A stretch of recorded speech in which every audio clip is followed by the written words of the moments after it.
ஒரு குட்டி கதை சொல்லிட்டா, இந்த ஸ்வீடன்ல இருக்கிற ரிக்ஸ்டர் சூசெட் புரியல, அதாவது பார்லிமெண்ட், அதாவது தமிழ்ல சொல்லணும்னா நடாலும் மன்றம். அதை பாக்குறதுக்கு வால் இல்லாத வானரம் மாதிரி வரிசையில போய் நின்று நமக்கு முன்னாடி நிறைய பேர் நின்று இருந்தாங்க. அங்க சோதனை எல்லாம் நடந்துச்சு. இதுக்கு மேல திறன் பேசி எடுத்துட்டு போக கூடாது அப்படின்றதெல்லாம் எடுத்து பைக்குள்ள வச்சுட்டேன். ஆஹா, படம் முடிக்க முடியாதுடா பாலாஜி அப்படின்னு நினைச்சிட்டு இருக்க போதான் நீங்க இப்போ உங்க திறன் பேசிக்கல தீயா வேலை செய்ய விடலாம் அப்படின்னு நாங்க எடுத்தோம்ல. ஸ்டாக்ஹோம் நகரத்தை சமதளத்துல இருந்து பாக்குறத விட மேல் தளத்துல இருந்து மேகங்களோட சேர்ந்து பார்க்கும்போது மேன்மையா இருந்துச்சு. இதுதான்ப்பா ஸ்வீடன் நாட்டை ஆளும் நடாலும் மன்றம். நல்லா இருக்குல்ல?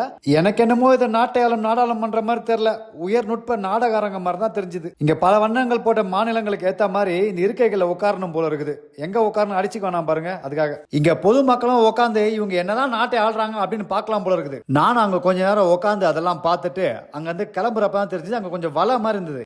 என்னடான்னு கேட்டா அங்க பார்வையாளராக வந்த ஒரு பரதேசி பயப்புல மந்திரிக்கு மேல ஏதோ தூக்கி அடிச்சிருக்கான். அதுல இருந்து போட்டாங்களாம் வலைய. இப்ப நீங்க பார்த்தது புது பாராளுமன்றம். அது பக்கத்து கட்டடத்தில் இருக்கிற பழைய பாராளுமன்ற நாங்க போனோம். வெளிநாடுகள்ல பழைய கட்டடங்கள் அப்படின்னாலே சும்மா பளபளன்னு அந்த அளவுக்கு பராமரிச்சு வச்சிருப்பாங்க. இந்த கட்டடம் அப்படித்தான் சிறப்பா இருந்துச்சு. இந்த சுவர்கள் இருக்கிற பச்சை நிறங்கள் எல்லாமே நான் வந்து குழைவனம், அதாவது பெயிண்ட் நினைச்சிட்டேன். ஆனா எல்லாமே பச்சை கருங்கல்பா, அதாவது கிரானைட். கல்லிலே கலைவண்ணம் கண்டான் அப்படின்னு சொல்றதுக்குலாம் ஒண்ணு இங்க கிடையாது. இருந்தாலும் ஒரு எளிமையான வடிவமைப்பு ரொம்ப அழகா இருந்துச்சு. ஸ்வீடன் நாட்டு கொத்தனார் செம்மையாக கட்டினார் அப்படி இருந்தது. அங்க நாட்டோட பல பிரதம மந்திரிகளோட சிலைகளை காட்டினாங்க. குறிப்பா இவர் பேர் ஓலாஃப். இவரை பிடிக்கலன்னு போட்டாங்க போலகுது பாவம். இங்க பதவி முடிஞ்ச பல பிரதம மந்திரிகளோட சிலைகளை தாங்க நினைச்ச மாதிரியே வடிவமைச்சு இந்த நாடாளுமன்றத்தில் வச்சுக்கலாம். அப்படி ஒருத்த சிலை தான் இது. அங்க பழைய கட்டடங்களோட கூரைகளும் சரி, அதோட வடிவமைப்பும் சரி, அங்க இருந்த சர விளக்குகளும் சரி சிறப்பா இருந்தது. என்ன சொல்லுங்க, பூமர் தான்.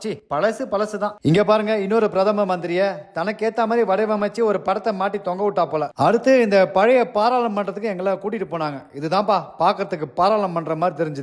நம்ம சூரியன் நடிச்ச ஆயுத எழுத்து படத்துல வரா மாதிரி இருந்தது. எனக்கு ஒரு பக்கம் இருக்க ஓவியங்களை பார்த்தா இது என்னமோ அருங்காட்சியகம் மாதிரி இருந்தது. அதுக்கப்புறம் நடுவுல பார்த்தா என்னமோ இது தேவாலயம் மாதிரி இருந்தது. நாற்காலிகள்லாம் பார்க்கும்போது நாடகாரங்க மாதிரி இருந்துச்சு. எப்படி ஒரு ஆளுக்குள்ள இவ்வளவு சிந்தனைகள் தோன்ற முடியும்? அது என்னால மட்டும் தான் முடியும். வேணே முதல்ல உன் கற்பனையை கதவை சாத்தி மூடு, அப்புறம் இந்த இடத்தை விட்டு ஓடு அப்படின்னு மனசு சொல்லிச்சு. சரியெல்லாம் நல்லா பாத்துட்டீங்களாப்பா, சரி கிளம்புங்க இங்க இருந்து அப்படின்னு வெளில அனுப்பிச்சு வச்சிட்டாங்க. நாங்களும் பார்த்துட்டு வெளில போயிட்டோம்.